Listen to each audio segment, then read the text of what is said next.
Welcome to the Intentional Guy Podcast, where we are driven to help men become more intentional and purposeful in their daily lives. Your host, Michael Chestnut, will interview amazing guests to get insight and glean wisdom from, so we can integrate intentional living and lead happier, healthier, and more fulfilling lives. All right, let's get started with the show. Hey everyone, welcome back to Intentional Guy. I'm your host, Michael Chestnut, and I am excited about what we're about to do. And my guest here, Randy Brown. Randy is the founder of Rebound Forward, has a great book out. I'm going to make sure we have a link in here for you guys to look at this book, to read. This is one of those must-read books, I believe. So read it. It's Rebound Forward, rebound from life's most devastating losses and stay in the game. And Randy, I wish I would have had this 15 years ago to read when I was going through some of the things in my life. But I want to thank you again so much for being on here. You've had an interesting life, got a great story. And that's one of the things that I love bringing guests on here who have, life change comes through relationships and then through the stories, hearing the stories of other people. I love meeting people and hearing their story. And I think God just fully enriches us through that. And I'm so thankful that you're brave and willing enough to share your story and everything. So today, Randy, thank you again for being here. And I just kind of want to give it over to you. Will you share with us who Randy Brown is and some of the things that have gone on in your life and how God's taken it? It's really an honor, Michael, to be here. I love what you're doing with Intentional Guy, and just being intentional about life is so important. I lived and I'll get to it, but I lived a secret life for 6.5 years. I was not. My intentions were not headed in the right direction. And I understand what intentional living is now, thank goodness, through the help of a lot of people who helped me recreate myself. But so I love what you're doing with your podcast. It's an honor to be here. And hey, I'm a pretty straightforward guy. I was a little guy that was the son of a sports writer. And if you can imagine, when your dad goes to work and you ask to go to work with him, you're going to the gym, basically, or the baseball diamond or the football field and sit in the press box or whatever. That's how I grew up. And I really took a liking to the game of basketball, and which was easy to do because I was in that environment a lot. I knew coaches. I knew a little bit about how the game was played, even as a young guy. Well, the guy you're looking at right now, as an 8-year-old, knew that he wanted to coach basketball. It's crazy. But my dad told me they actually paid Dutch Huseman at our high school in Fort Dodge, Iowa, to be the basketball coach. And I said, they pay a guy money to go out and have fun playing basketball? And so this whole concept of coaching and stuff was planted in me early. And as an 8-year-old, I knew what I wanted to do. And fortunately for me, I was a high school coach for a few years, and then became a college coach. I was a college coach for 20 years and accomplished a lifelong dream that I wanted to coach at the highest level of basketball, which is the NBA, but in the college realm. And I accomplished that, and I accomplished a lot of things in my time. But as my life would go and as God would have it, he did not intend for me to be a college basketball coach forever, or I'd still be doing it today. It wasn't in the cards. And we talked about the house of cards. I was living in a house of cards, and that house of cards is just a matter of time before the wind's going to blow and knock it all down, because it's not built the way my life should have been built. It was built with very flimsy foundation, and something was due to go wrong in my life, and it did. I feel so. That's a little bit of background in terms of what I've done. But was married for 32 years, and unfortunately, my wife and I divorced in 2015. I had 4 beautiful children, all girls, and we'll talk about them certainly as my story proceeds in the program here. But I am so fortunate to be on with you. I'm so fortunate to have a story that, as difficult as it is to represent the guy in that story sometimes, all I've got to do is tell my story and tell the truth, and the lessons come out of it. And why would I do that? Because there are millions.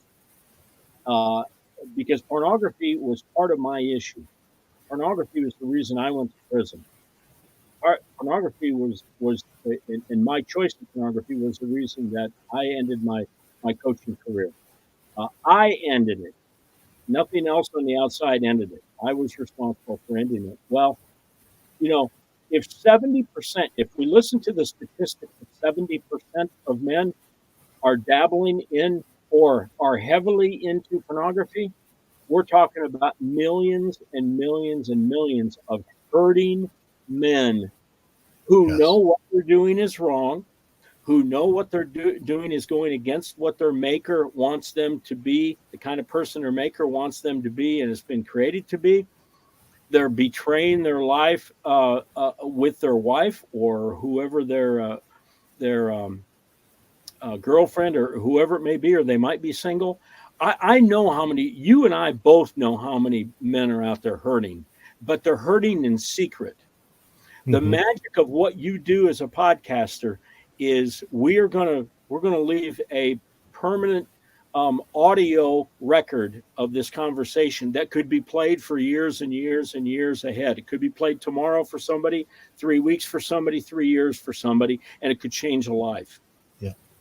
And that's magical to me. And that's why I do what I do, because I went to God and said, I'm not a basketball coach anymore. I don't know what to do. And he helped me understand through other people that I had a story and I had a mission. And if I was willing to be brave enough to represent myself as such, I had a chance to wake men up and hopefully change some lives. And that's my goal. And that's what I do. That's why I do what I do with such joy every single day. Yeah. And I resonate with a lot of your story. And especially, hitting on the pornography, hitting on the secret life. In today's world, pornography, it's something that a lot of people don't want to talk about. That's one of the things we want to stick our head in the sand about, I think. And we don't realize the devastating factors of pornography, how such progressive it is, and the lines that are blurred and crossed. And, the enemy, the word of God is very clear. The enemy is out to seek, kill, and destroy us. Yes. And he is doing that today with the tool of pornography. And my heart goes out to all these young kids. I mean, I wasn't raised with this, and these kids who are raised with us today, it's right here. But then with the men and everything else, and I love it. Like, the title of this podcast, Living Life in a House of Cards. And that is truly what it is. The enemy he's setting us up for that wind to come in and just destroy everything, level it out. And then when the devastation comes in, we are left there. And all addictions have that stigma with it. But I really believe pornography and sexual addictions, they carry an extra level of guilt and shame that cripple us. And that's why I think you're so brave in sharing your story, because the enemy would love to, he wanted to isolate you, kill you, destroy you to where you couldn't speak. But now you're allowing God to take that message and use it to help other people to realize where they're at. Yes. The only issue with that, as you ended your sentence, is there's one thing that we need to add. to someone hearing a message. And I implore everybody out there that's listening to this, whether it's live or whether it's a recording, when in time you listen to it, is action. We can sit and we listen to things about ourselves and we say, oh, that's me. I have a situation with somebody in my life and I need to take care of that. I need to pick up the phone and make a tough phone call.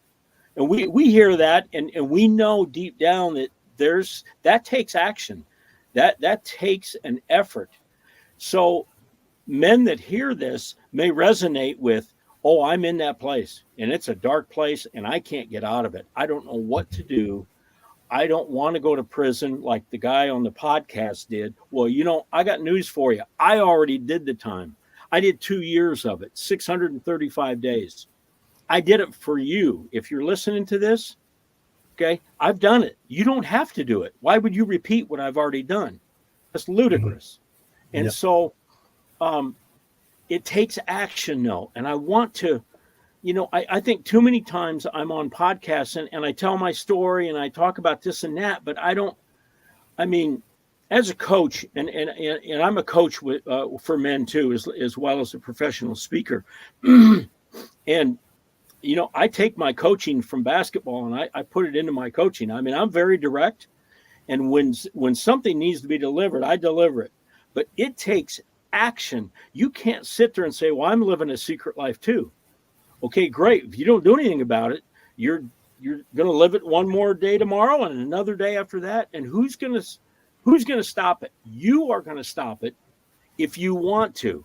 Will it come at a cost?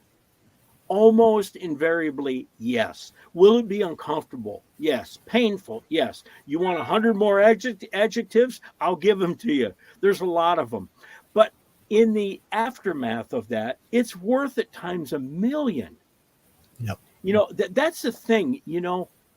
It takes pain to get through to parts of our life that are right, are live the right way, that feel the right way, where we're honoring our faith and we're honoring other people. Mm. When we're in a secret place, we're honoring only ourselves. And we're kidding if we think God doesn't have his eye on us. And even maybe some friends don't know that something's a little disconnected in our life. So I say all this to say this will take some action, and it's action that is 100%, 1,000,000 times over worth it. Oh, yeah. And, in my story, when I look back, so I wrote a book called Exposed. And because that was my biggest fear. And I think that's what some of the guys listening who might be living in that secret world, our biggest fear is being exposed, right? Yes.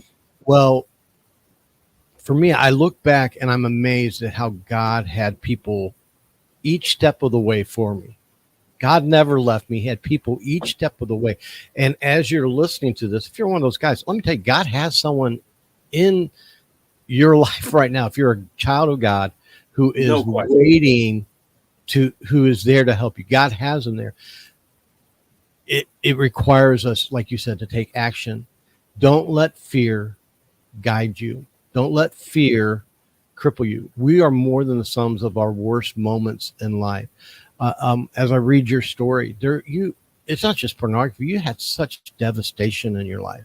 There were things that were so devastating. There's several times you could have just quit.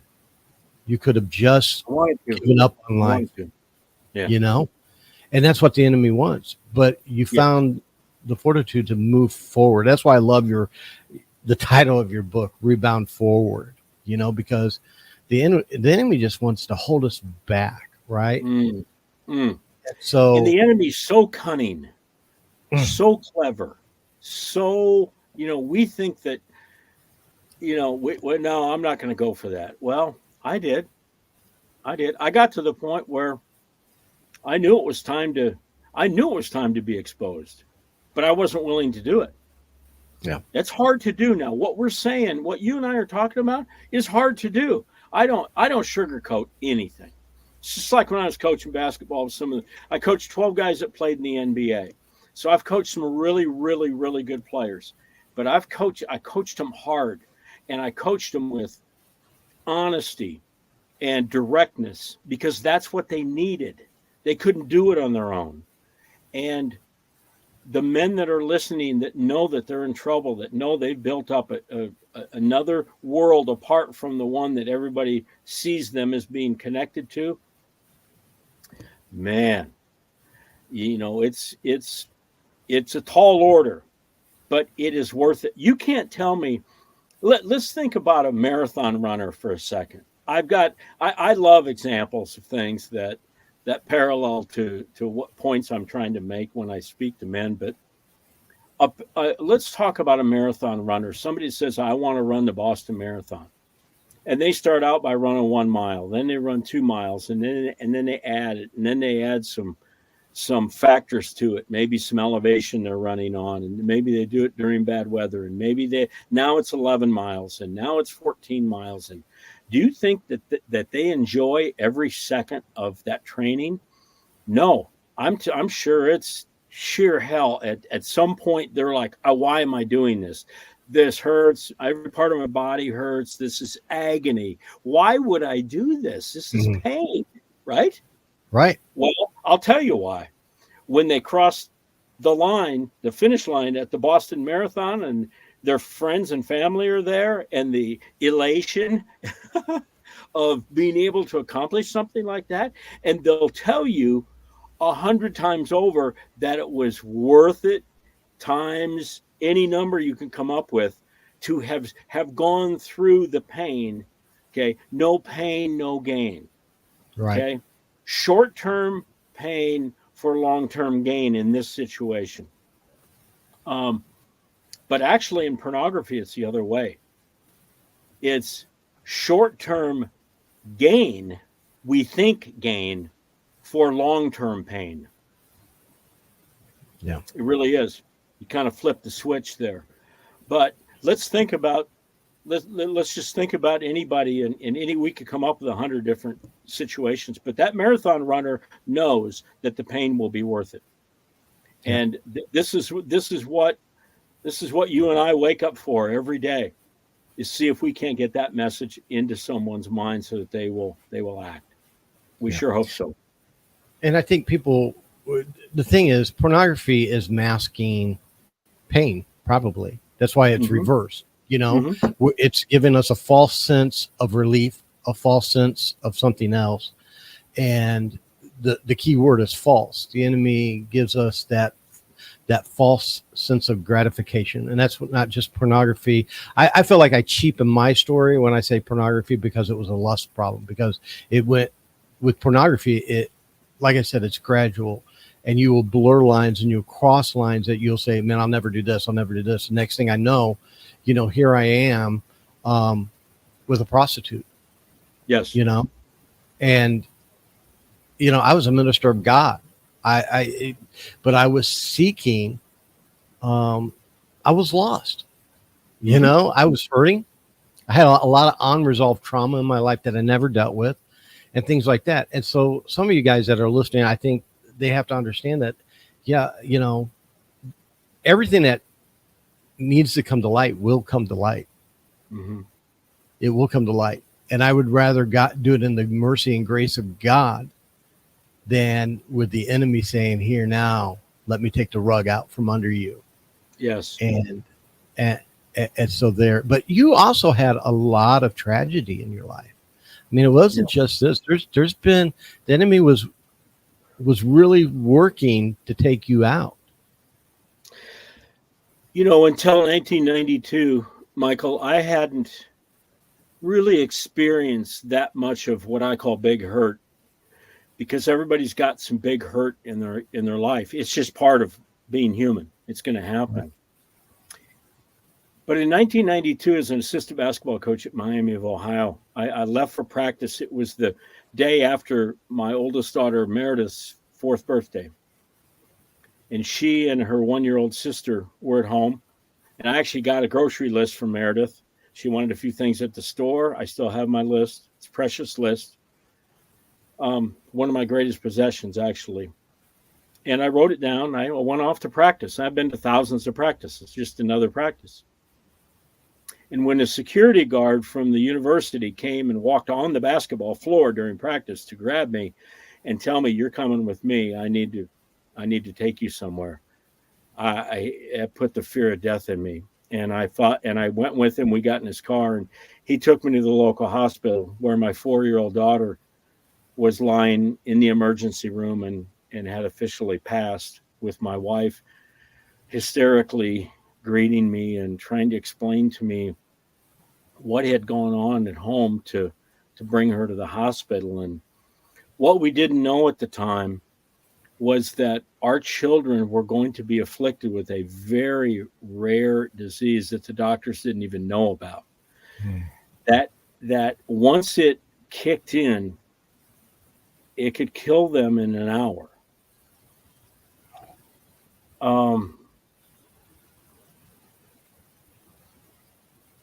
The quote that goes like this, that when you lose a child, your life changes forever, was a person, whoever made the quote, I know, was a person who lost a child.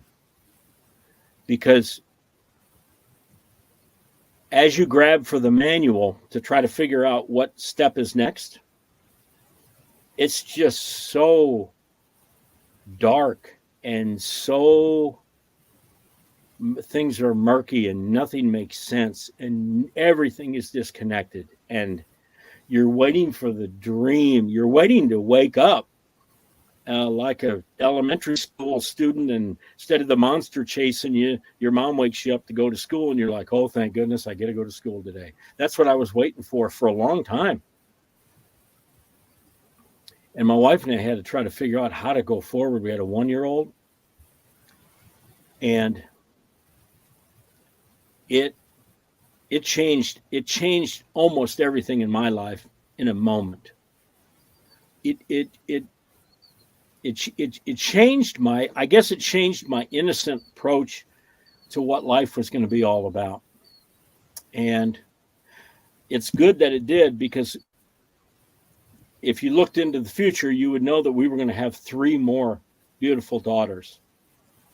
And we were going to lose a second daughter in 6 years. We were going to lose our second oldest daughter, almost lose her, in 2.5 years.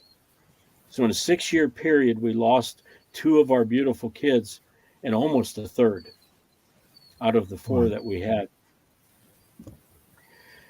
Getting through Meredith's death was just like nothing I ever thought anybody would have to go through. But getting through the second one was when, and you mentioned it earlier, that's when I was ready to white flag it.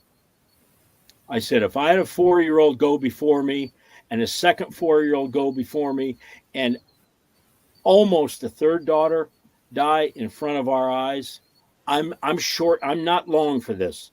I'm done. I'm done. Didn't act on it. It was suicidal ideology, certainly. But I'll tell you, a real incredible moment came from it, Michael, when I leaned on our senior pastor. It's really hard to talk about David without getting emotional.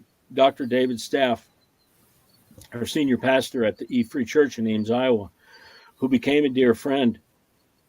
I went to him and I said, and this is years after Meredith had passed. I said, David, I'm driving myself crazy because I'm asking the word why all day. That's all I do is just ask the word why. And then I'm just in torment. I'm tormented because I can't figure out an answer. Can you help me figure out why? Why have these things happened? Why do I only get an hour? Why 3 of our 4 kids? Why? And he had one of the most mature, wisdom-filled answers that I couldn't even imagine. And it changed a lot for me. And if you're listening and you're really caught in that world of why, he said, on this side of our existence, he said, on earth, we were not designed, we were not built to have all the answers of all the questions. He said, certainly the questions that you want to know why to. He said, for some reason, God didn't give those to us. That, though, is why they call it faith, because we can either choose to try to dig out answers for ourselves, or we can hand it over and let our faith obtain this message back to us that God doesn't need you to know right now, but he needs you to trust him and love him and obey him beyond belief. And at some point in your existence, when you get to meet him and when you're in heaven, there will be answers to questions you didn't think ever had an equitable answer to them, but they're going to be there for you. He goes, David said, I'll promise you, you're going to have an answer. And that meant the world to me. That I shed 400 pounds in an instant from just countless whys. That was huge. And I always make a point to share that, because it seems that we've morphed into a world where people think, either whether it's through entitlement or whether it's just from we're too soft as a world and as a country, we think that bad things aren't supposed to happen. How could something like this happen to me? This is not right. You know, anything from a child getting an F paper, you know, on a paper at a test and coming home and saying, my teacher didn't do this right. And I mean, we think we're attacked on all fronts and things aren't fair. Well, I got news for you. Fair is where they judge pigs. There is no such thing as fair. Right. If there is, you'll do nothing but run and blame other people and scream at the injustices of life because this happened to me and my family. You know what? It's supposed to happen to you. There was a song in 1970, I beg your pardon, I never promised you a rose garden. and the older folks will remember that song. And that song is all about, hey, there's sunny days and there's rainy days, but don't complain about the rainy days. They're supposed to be rainy days. Somehow we have it in our mind to where we're supposed to live this error-free. You know what?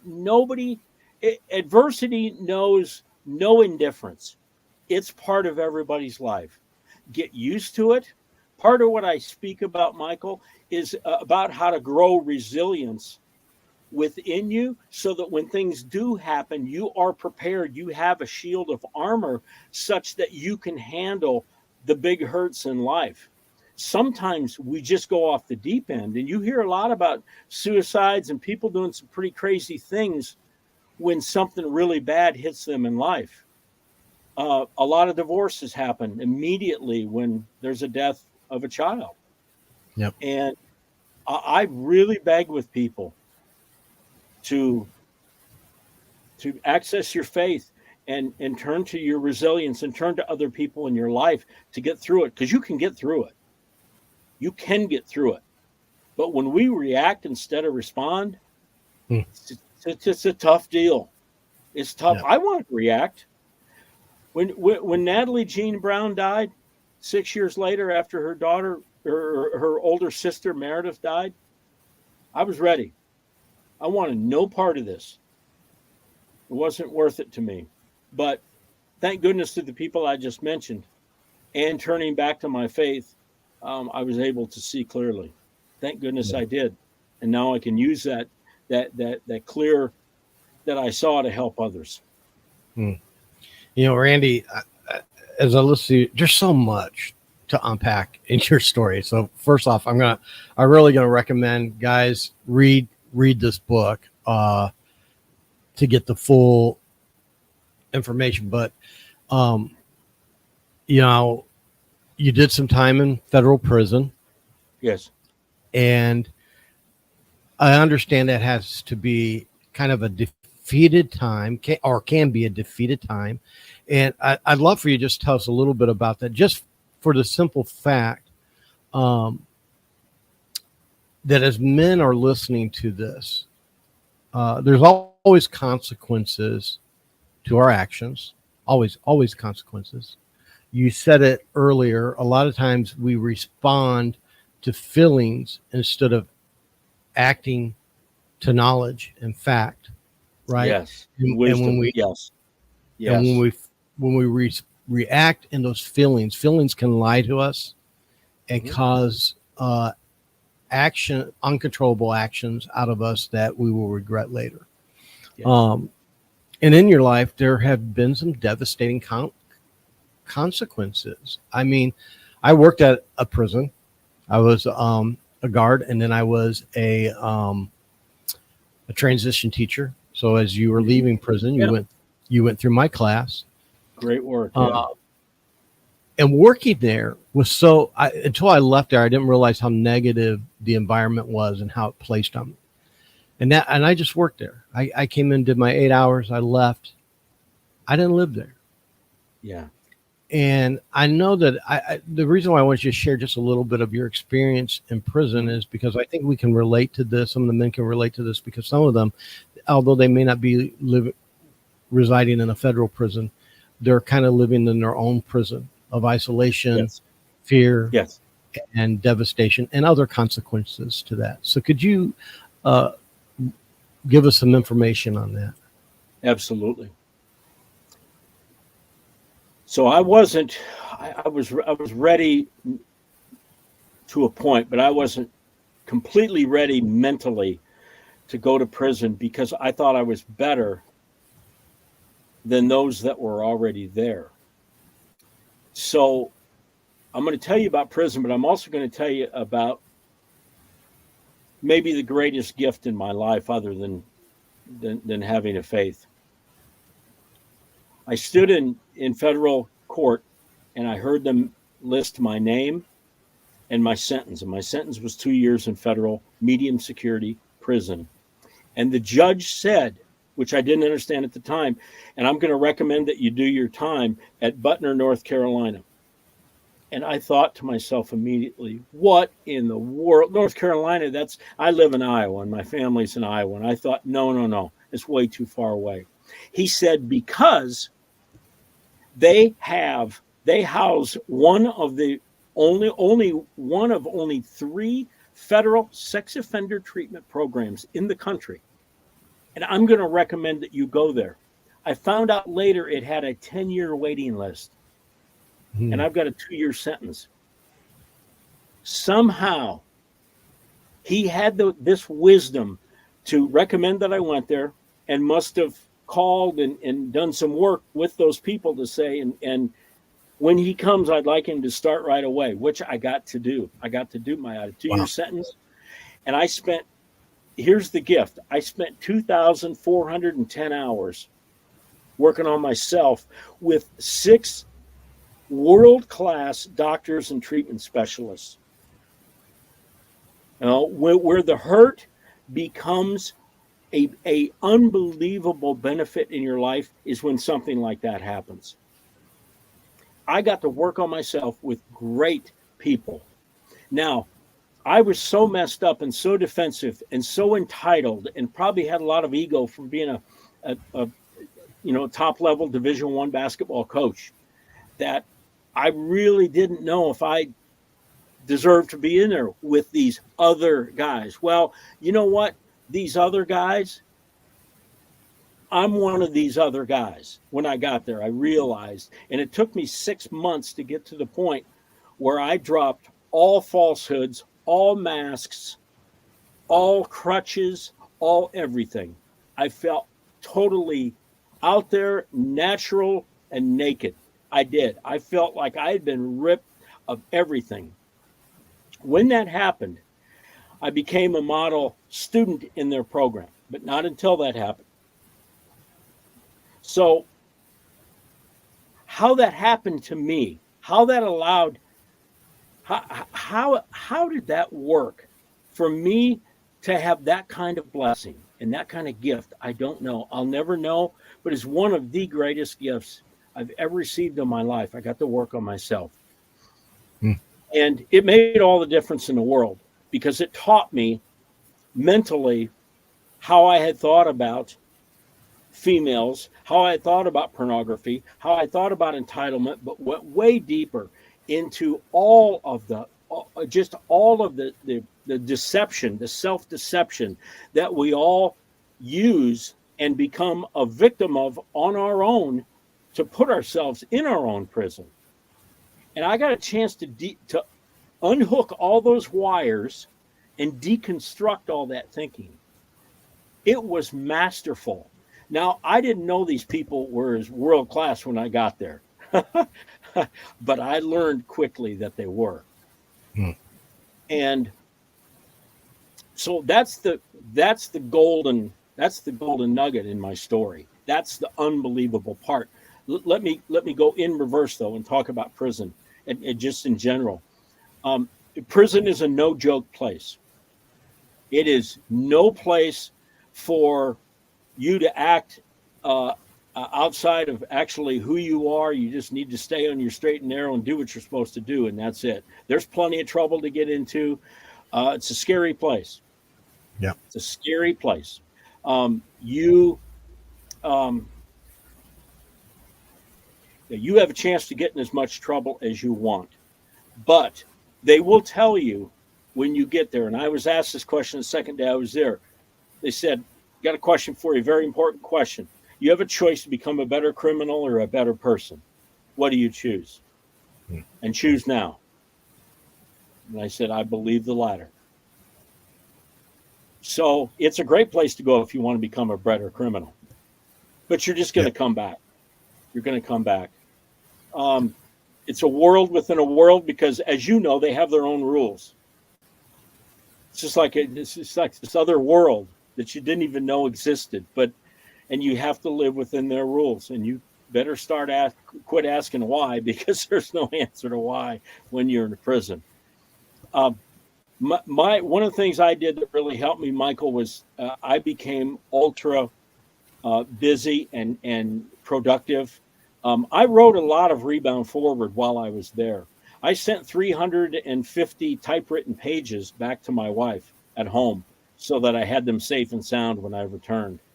So, because I wanted the book to reflect what was going on in my mind while I was in that place. So, last thing I'll say about prison is, and I said this before when we started, guys, I've done your time for you. You don't need to go there. You don't want to go there. When you get there, you will sob like a 3-year-old. Okay? I'll promise you. You don't want to go there. You don't need it. So make the changes now. I don't care about the pain connected with having to make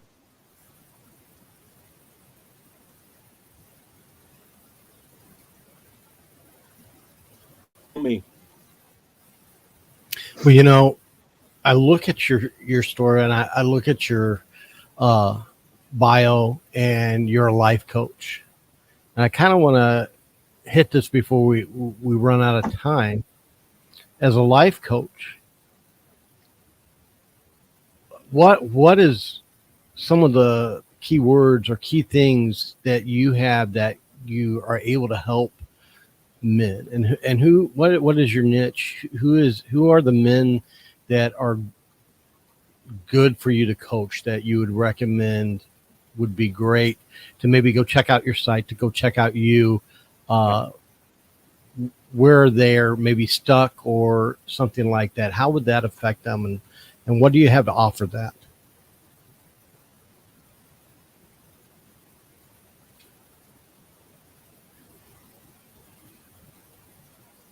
Who knows that something is amiss in their life, but they can't necessarily nail it down. And it might be an addiction, it might not, but there's something that's disconnected. Because that's the precursor to the second type of guy I work with, the one that's already involved in the alcohol, the gambling, the pornography, the cheating on his wife, those types of things. Things at work that they shouldn't be doing. So they're either in that initial stage where they know something's wrong, or they're actually in it. So either one of those work for me. What I work on, number one, I work on resilience.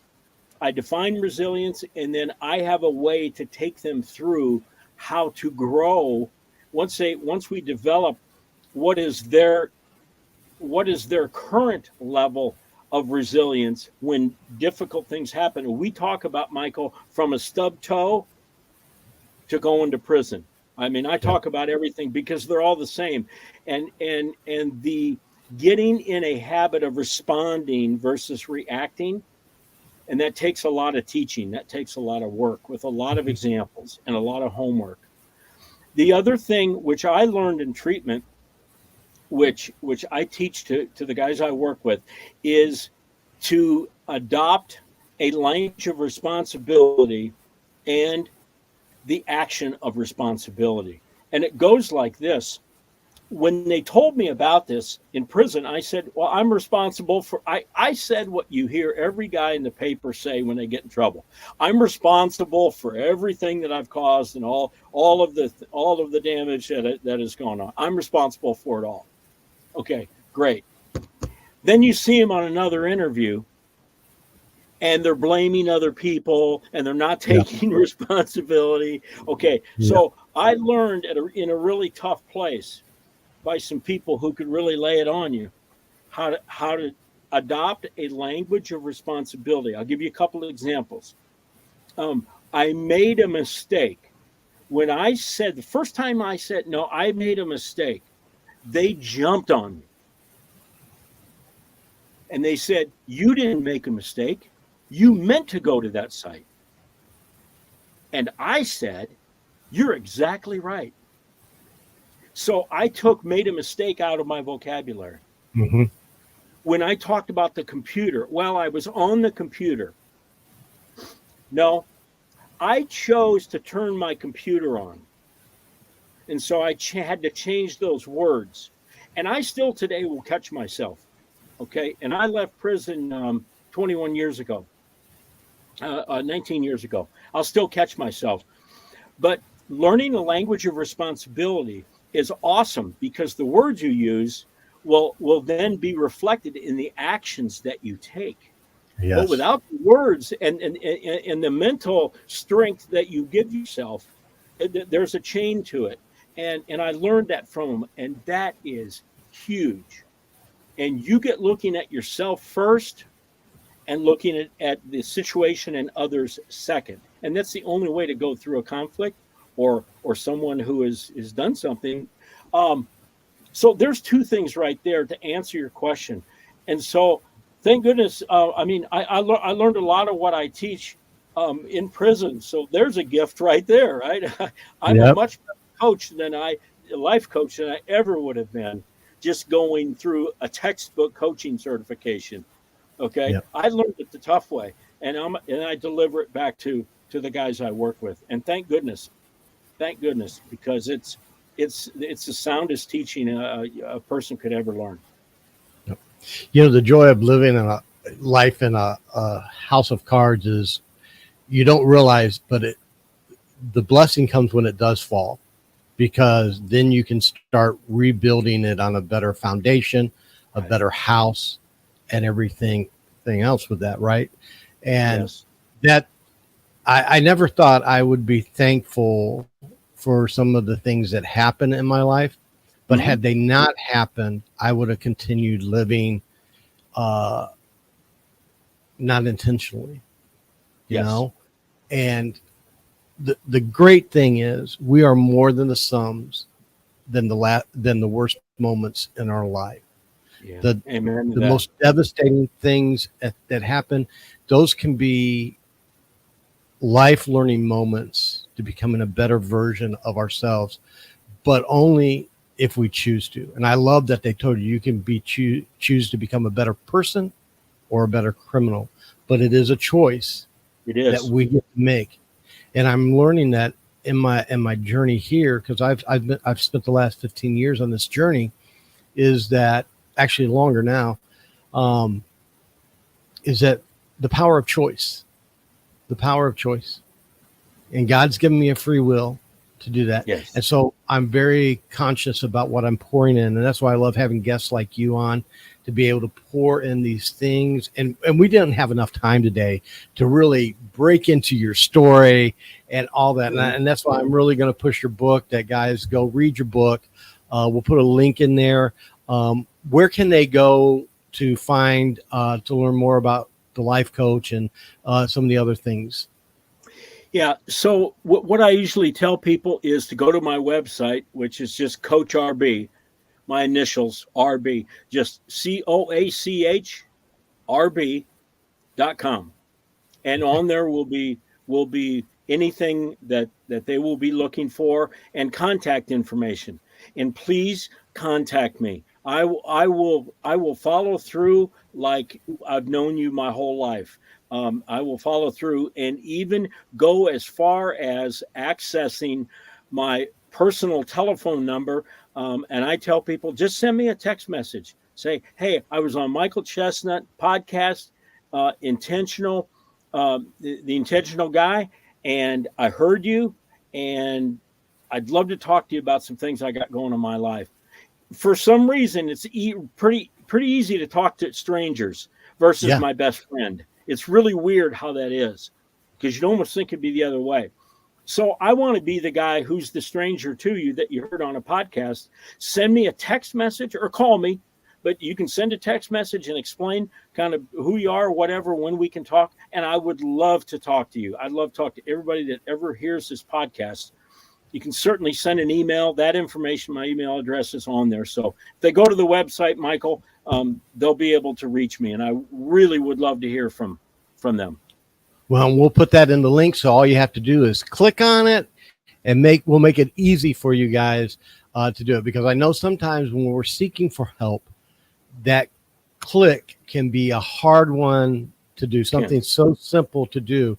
But I'm going to tell you, the benefits of making that choice to do that will be life-changing. So if you find yourself in that situation, what a great opportunity that God's putting before you to find some hope, some restoration, and direction.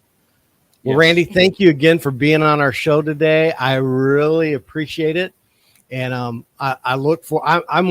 hoping to hear more from the guys in the comments and things like that, and to reaching out to you, because I really feel like there's someone listening right now that's feeling that nudge to do that. Doubt.